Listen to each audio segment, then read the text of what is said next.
손에서 빚어지는 인생이라는 제목으로 함께 말씀을 나누겠습니다. 우리에게는 창조주 하나님의 답변이 절실히 필요한 순간이 있습니다. 사람의 설명이 아닌 오직 주권자 하나님의 답변만이 필요한 순간이 있습니다. 그리고 어떤 상황과 문제 앞에서도 하나님의 말씀 한마디면 해결되는 경우가 있습니다. 인간적으로 이해할 수 없는 일들도 하나님의 말씀 한마디면 이해되어지는 경우가 있습니다. 오늘 본문 예레미야의 심정이 바로 이와 같았습니다. 주님, 한 말씀만 하소서. 주님, 한 말씀만 하여 주옵소서. 하나님의 말씀 한마디가 너무나 필요했던 그런 예레미야였습니다. 그는 자신의 조국 이스라엘 때문에 너무나 많은 눈물을 흘려야 했습니다. 하나님의 계획에 대한 확신과 하나님의 말씀에 대한 확신이 필요했습니다. 그때 하나님께서 예레미야에게 말씀하신 것입니다. 18장 2절 말씀을 보니까 너는 일어나 토기장의 집으로 내려가라. 내가 거기에서 내 말을 내게 들려주리라 하시기로, 절실히 하나님의 답변이 필요한 예레미야였기 때문에 하나님께서 이렇게 말씀하시는 것입니다. 예레미야 16장에서 17장까지 예레미야의 절망을 느낄 수가 있습니다. 패망 직전에 남유다에는 아무런 희망이 없었습니다. 그래서 하나님께서는 3번에 걸쳐서 유다의 희망 없음에 대해서 말씀하는 것입니다.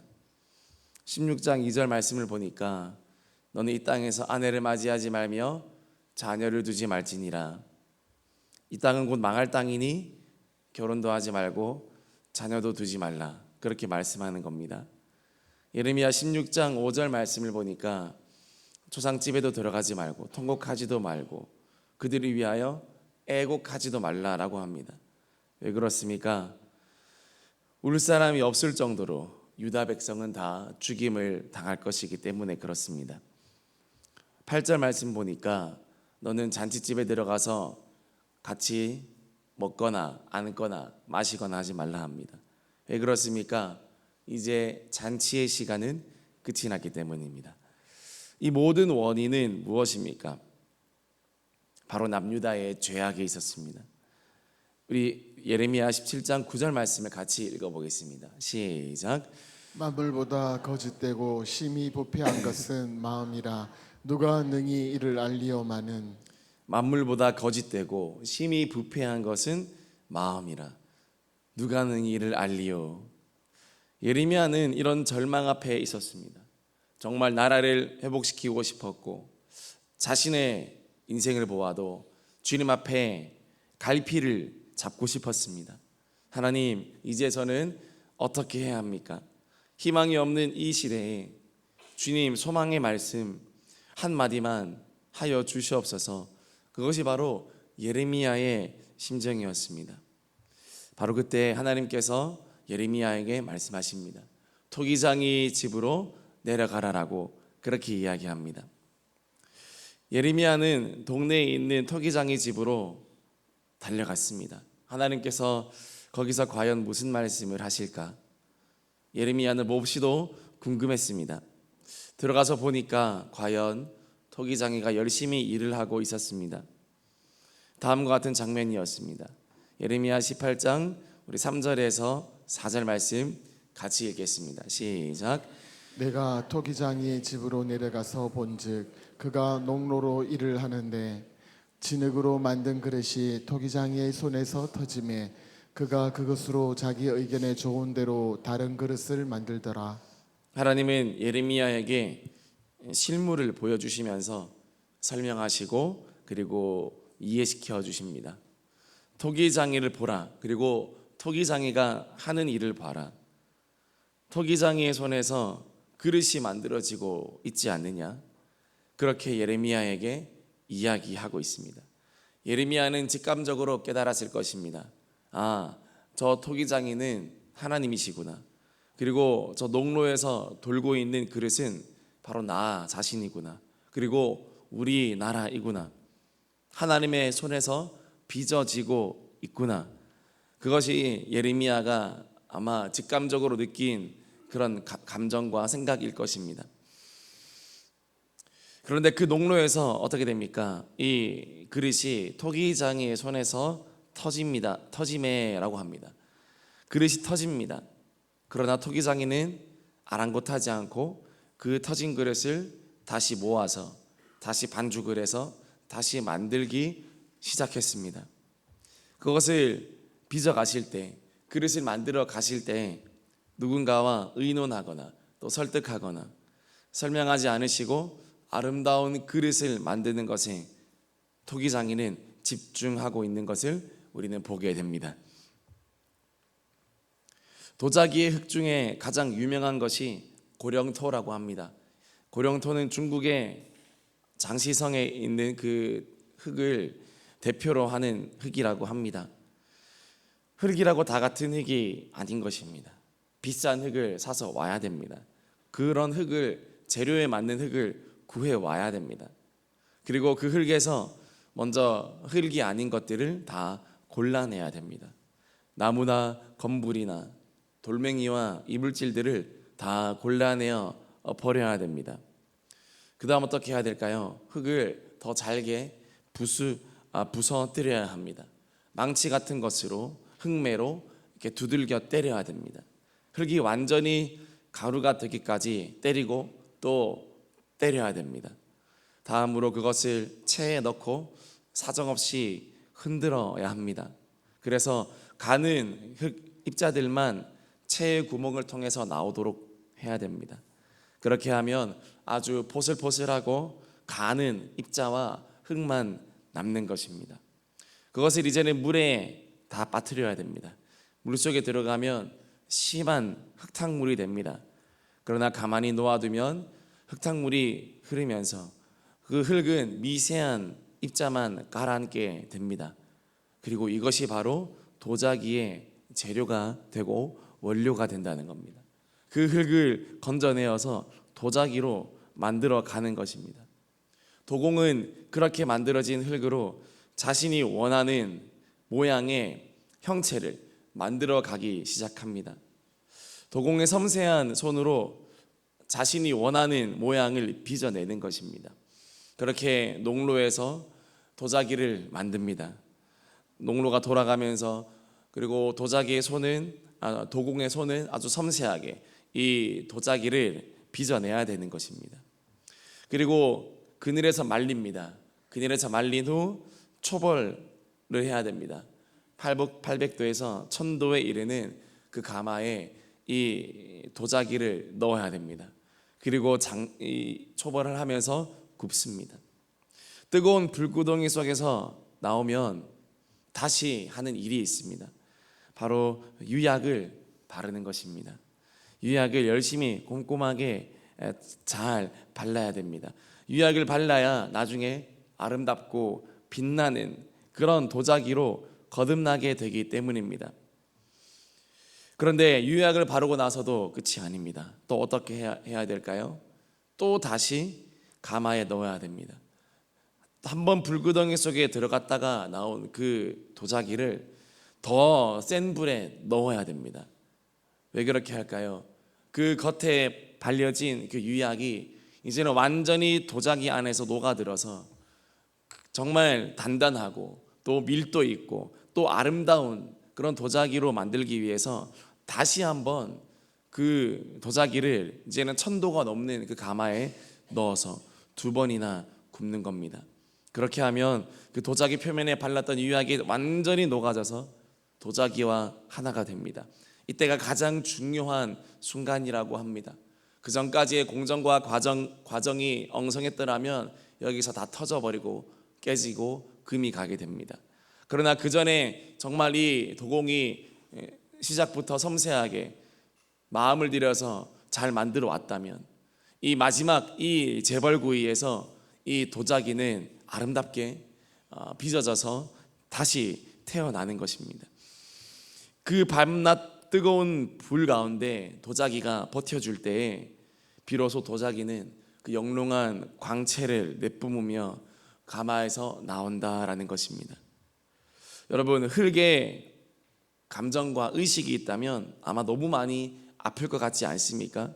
망치로 얻어맞을 때 얼마나 아프겠습니까? 산산조각 잘게 잘게 그렇게 부스러질 때 얼마나 힘이 들었겠습니까? 채에 걸러지는 과정은 어떻겠습니까? 자신의 인생이 송두리째 흔들리고 뒤집혀지는 그런 느낌이 아니겠습니까? 물속에 들어갈 때는 어떻겠습니까? 내 존재 자체가 사라지는 그런 기분이 들지 않겠습니까? 토기장이가 그것을 반죽하고 또 칼로 깎고 연마할 때는 또 어떠하겠습니까? 불 속에 들어갈 때는 얼마나 뜨겁겠습니까? 2번 들어갈 때는 얼마나 낙심되겠습니까? 그러나 그 모든 어려움을 잘 통과하고 나면 아름다운 도자기가 나온다라는 사실입니다. 박물관에 가보십시오. 그 백자 항아리 하나가 수백억 합니다. 아름다운 도자기가 생겨지면, 작품이 생겨지면 정말 값을 매길 수 없는 가치 있는 도자기가 되고, 수많은 사람들에게 감동과 수많은 사람들에게 깊은 인상을 끼치는 그런 세월을 초월하는 그런 백자 항아리가 되고 도자기가 된다라는 것입니다. 여러분, 하나님께서 이스라엘이라는 한 나라를 빚어가실 때, 아니 하나님께서 나 개인의 인생이라는 것을 빚어가실 때 바로 이 도공의 마음, 이 토기장이의 마음과 같지 않겠습니까? 하나님께서 우리를 가장 좋게, 가장 선하게 인도하시는 우리의 토기장이 같은 하나님이심을 여러분 믿으시기를 주님의 이름으로 축복합니다. 때로는 우리를 부수고, 때로는 우리를 거르고 깎고 다듬고 불구덩이 속에 놓고 한다 할지라도, 그러나 그렇게 그 시간들이 지나고 나면 완전한 작품, 완전한 걸작품이 나오게 되는 것입니다. 하나님의 계획은 항상 우리보다 높습니다. 하나님의 길은 항상 우리보다 더 높습니다. 우리는 그 길로 나아가야 된다라는 것입니다. 우리 예레미야 18장 4절 말씀 우리 함께 읽어보겠습니다. 시작. 진흙으로 만든 그릇이 토기장이의 손에서 터짐에 그가 그것으로 자기 의견에 좋은 대로 다른 그릇을 만들더라. 그가 그것으로 자기 의견에 좋은 대로 그릇을 만든다고 분명히 그렇게 이야기하고 있습니다. 여러분, 우리의 인생 누구의 의견에 따라야 되겠습니까? 자기의 의견은 누굽니까? 누구의 의견일까요? 바로 하나님의 의견이지 않을까요? 그릇을 만들 때 하나님의 의견에 좋은 대로 그것을 만들어 가시더라라고 합니다. 영어 성경에 보니까 그가 보시기에 가장 좋은 대로라고 나와 있습니다. 그가 보기에 가장 좋은 대로 그가 만들어 갔다라고 이야기합니다. 우리가 하나님을 의지하고 또 우리가 하나님께 맡겨드리면 하나님 보시기에 가장 좋은 대로, 그분의 의견에 가장 좋은 대로 우리를 빚어가시고 인도해 주시는 줄 여러분 믿으시기를 주님의 이름으로 축복합니다. 때로는 내 생각과 때로는 내 의견과 다를 수 있습니다. 때로는 내 방향과 내 상상과 내 소망과 다를 수 있습니다. 그러나 그분의 의견대로라면, 그분이 보시기에 가장 좋은 것이라면, 주님 나를 더 하나님의 손에 맡겨드립니다. 주님 나를 더 주님의 손길에 맡겨드립니다. 하나님의 손길로 나를 빚어 주시옵소서. 나를 인도하여 주시옵소서. 고난 속에서라도 불구덩이 속에서라도 내가 언제나 주님의 손 안에 있다는 것을 믿는다면 그것은 반드시 합력하여서 선을 이루고 하나님의 뜻을 이루게 될 줄 믿습니다. 영국의 국무총리였던 윈스턴 처칠은 비관론자는 매번 기회가 찾아와도 고난을 본다. 그러나 낙관론자는 매번 고난이 찾아와도 기회를 본다 라고 그렇게 말하였습니다. 우리는 고난이 다가올 때에도 하나님을 긍정적인 태도로 바라보아야 되고 그런 믿음을 가져야 되는 것입니다. 그러므로 좋은 일이 다가오면 하나님께 감사하고 춤추고 즐거워해야 되고요, 고난이 다가올 때는 하나님께 엎드려서 주님, 이 고난이 좋게 될 줄 믿습니다. 이 고난이 선을 이룰 줄 믿습니다 하고 고백하고 나아가면 반드시 그렇게 될 줄 믿습니다. 이 고난이 반드시 좋게 되어서 하나님께 영광이 되고 우리에게는 기쁨이 될 것을 믿고 나아가야 된다라는 것입니다. 하나님은 우리의 믿음대로, 우리의 고백대로 반드시 좋은 일들을 허락하여 주신다라는 사실입니다.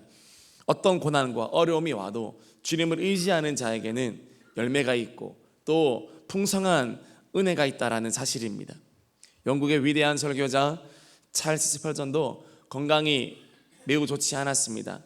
35세 무렵부터 통풍, 신경통, 신장질환, 우울증, 만성 질환을 앓았고 때로는 강단에 서는 것조차 어려울 만큼 극심한 고통에 시달렸지만 스펄전은 선하신 하나님을 믿고 살았습니다. 그 어려움과 고통 가운데서도 하나님을 의지하였습니다.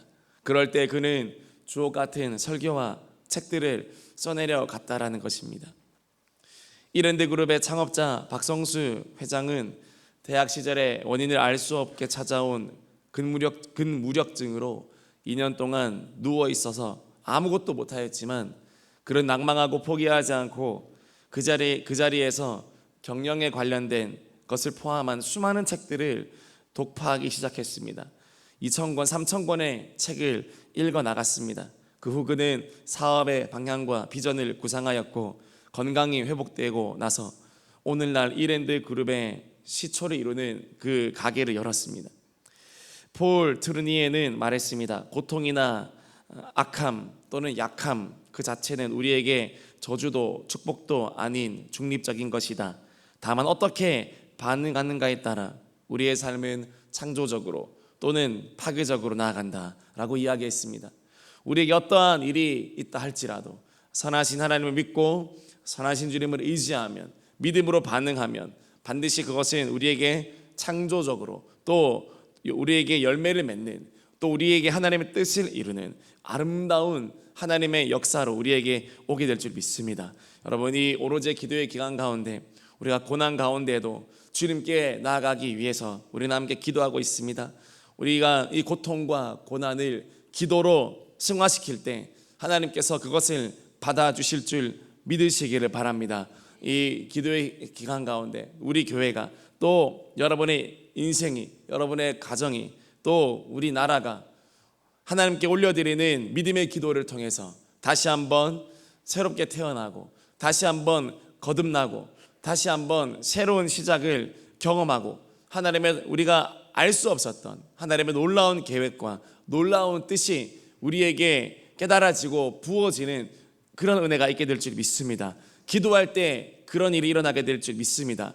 기도하지 않으면 아무런 일도 일어나지 않고 기도하지 않으면 아무런 것도 우리가 느낄 수 없지만 그러나 기도하면 하나님의 생각이 부어지고 하나님의 마음이 부어지고 하나님의 뜻이 부어지게 될 줄 믿습니다.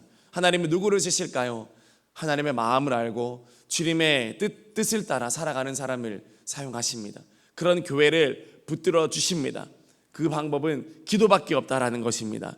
그러므로 남은 모든 기도 기간 가운데도 더 하나님 예레미야의 심정으로 하나님께 매달려서 하나님의 뜻을 구하며 주님 한 말씀만 하여 주옵소서. 내 인생 가운데 한 말씀만 하여 주옵소서. 이 나라 가운데 주님 한 말씀만 하여 주시옵소서. 우리 가정 가운데 한 말씀만 하여 주옵소서. 그 말씀을 듣고 주님 앞에 해결받고 돌아갈 수 있는 저와 여러분이 될 수 있기를 주님의 이름으로 축복합니다. 같이 기도하겠습니다.